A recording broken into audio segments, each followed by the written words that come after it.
Hey everybody, I'm Samaris and today we're going to have a look at Dyson Sphere Program with 7 essential tips for new playthrough. So the first thing I want to give you is the guidebook. The guidebook is really useful and has all the tips you normally only get once. And I really suggest you to read those stuff. If a tutorial pops up, read it through. Stuff like the copy actions help me a lot to speed up my gameplay. And again, it talks about it only once, but if you want to ever reread it, just open up the guidebook by pressing G. It can be that easy. The next thing is the build menu. If you build anything, you're going to have a menu on the right side where you can see all the shortkeys and hotkeys you can use to build that specific item. Like with the splitter, you not only can turn like you can with every building with R, you can change the style of the building by pressing tab and have like 2 outputs on each side and not across like a normal one, which is really helpful. Also, if you build a road, normally you add up, if you're building a road, it always makes a corner. If the corner is on the wrong side, you mostly just build it straight and then click a second time to move it around. Not too difficult, but you don't need to do. Just press R to move the corner on the other side. It is much faster if you get used to it. So always check on the right side of the build menu which options you actually have with the current building or item you're building. Next thing is how to build early game factories and where to build them. So first of all, I like to have my factories to be expandable. So I built them in a way that all my resources or all my smelters are in a row. My resources come in from the top, get picked up by the smelters, and then the finished product goes to the top again to the same side and output there. That way, if I want to expand a factory, I just place some belts, place the smelter, and place the source and have the factory expanded. It's really easy and quick to do.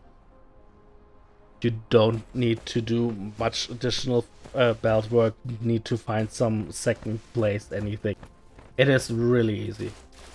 Also, of course, you cannot only do that with smelters, you can do exactly the same thing with assemblers as well.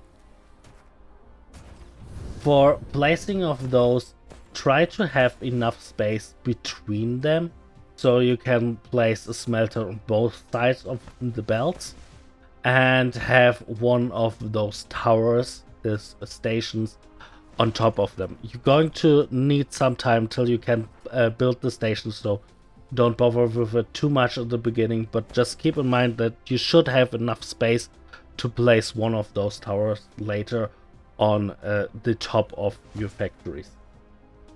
And yeah, we don't want to have them too far together because building belts is pretty bothersome in the game. So we want to avoid that, especially in the early game.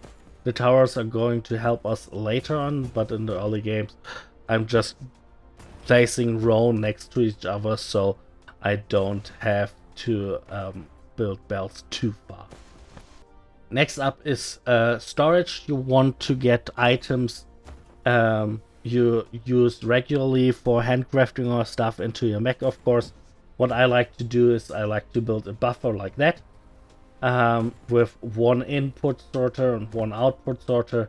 That way, if you build it like that and make sure it only takes items from the belt if the belt is backed up and all your factories are satisfied anyways. But of course, if you don't produce enough of something, that means your buffer is going to stay empty. And there are some items like the energy for your mech, you might want to avoid that, and you want to always be able to get there and just take some items. What I do then is I just build the input sorter. I don't have a buffer system, so it doesn't get taken out of the sorter, but I'm going to limit down the sorter to only take 4 or sometimes even only 1 or 2 slots, and with that avoid a too huge strain on my general system. You can see the slider on the top there. That one is going to limit how many items you have in the sorter. It automatically sorts into the sorter. Next up is power. I like to stay with wind and solar power as much as I can. It is free energy, and as we can see here, most resources have a maximum reserve, and if this reserve is used up, the resource is going to gone. Going to need our spot or our planet to get them again. So to don't use those resources up with energy production, I'm going to build just a farm of windmills like I do here. It doesn't use any energies after it built, and they are pretty cheap to build actually.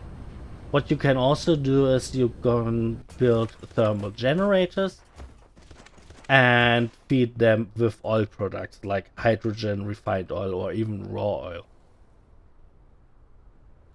The thing is, the oil do not have a reserve. As you can see, they have only an item per second and will never run dry. So that is something really useful. And a second reason why you might want to build those thermal generators, at least a few, is you can use them as an item sink for your oil production. So if you go into oil production, your refinery is going to not only output one item, they're going to output multiple items. So in that case, it's refined oil and it's hydrogen. And as you can see, the refined oil is full here, and even though I have crude oil enough in my building, it doesn't produce anything because the refined oil is full, it can't output them, so it doesn't produce any hydrogen. To help with that, you can use a splitter.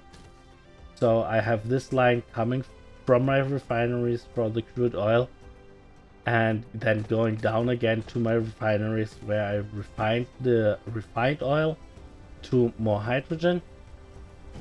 And I have set up the splitter so that it's prioritizing those refineries for the hydrogen, but everything that is too much is going to send to the north to my thermal generators.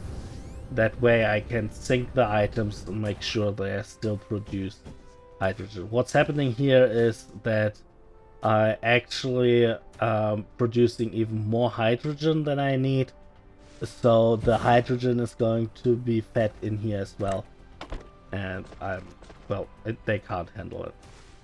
Be aware, you can build the thermal generators like I do here and just connect them with a splitter, but because I have 2 different fuel items on the line, it doesn't really transfer them, because only when the first generator is full, it's going to transfer the items to the next one.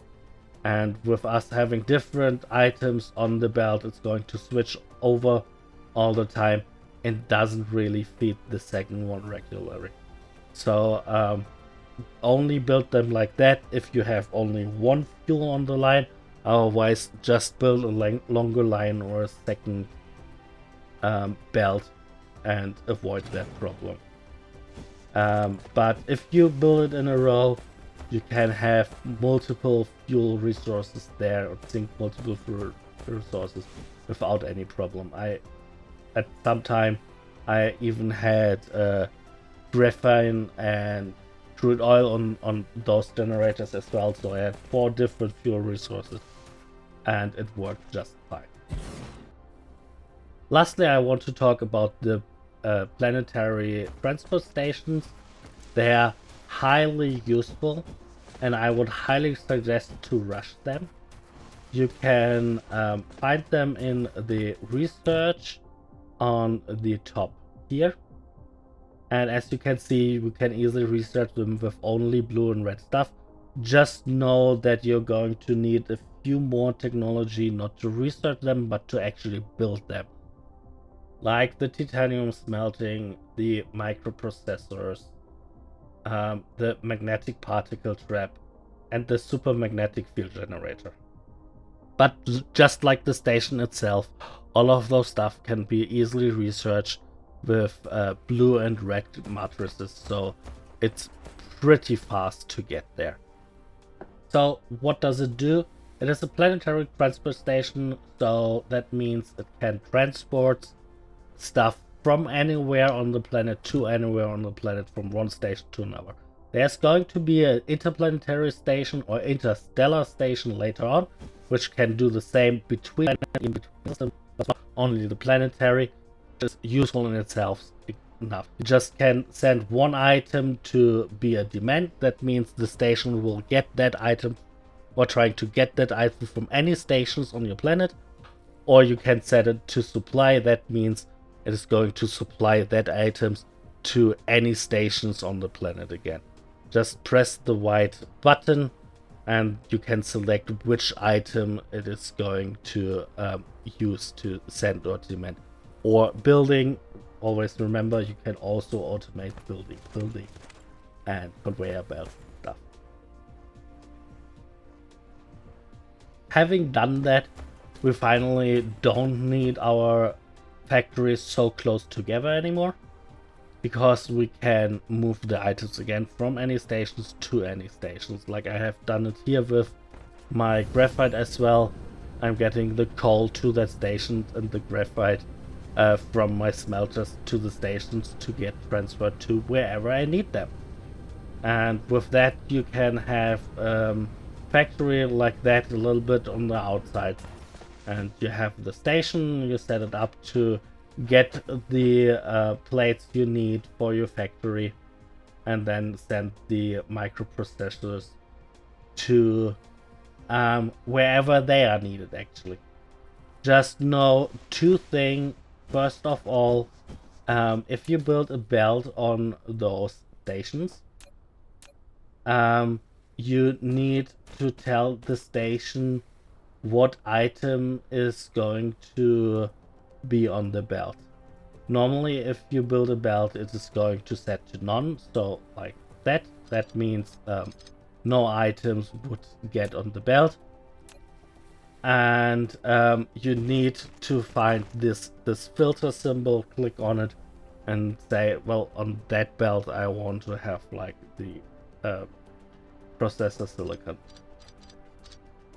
And one more thing, you can't take items directly out of the station, so you probably want to have a small storage like that, with just the belt going out and then sorted directly into the storage with 1 or 2 slots or so, just so you can get there, take the items you need and move on. It's only for handcrafting, and when you have the interplanetary stations you probably don't need to do that much handcrafting anymore. But for the few cases where you need to build the sorters, it really helps you out. And yeah, like you can see here, I use electronics and prismers to do the plasma stuff. And I demand the prismers from anywhere on the planet. And we can actually look over. And we see here I have the prisms on supply, so from here it supplies to wherever I have a demand. And of course I get the glass here from somewhere else on the planet as well.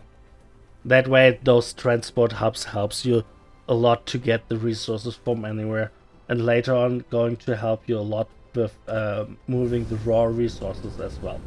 can just place a hub to a raw resource, place 3 miners on it, mine all the resources and get the resources, even the raw resources, to where they are needed, and upgrade your factory with the time more and more.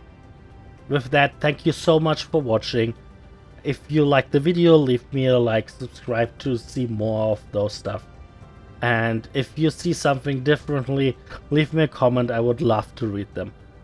Last but not least, thank you so much to my Patreon, you really help me out a lot. Thank you very, very much.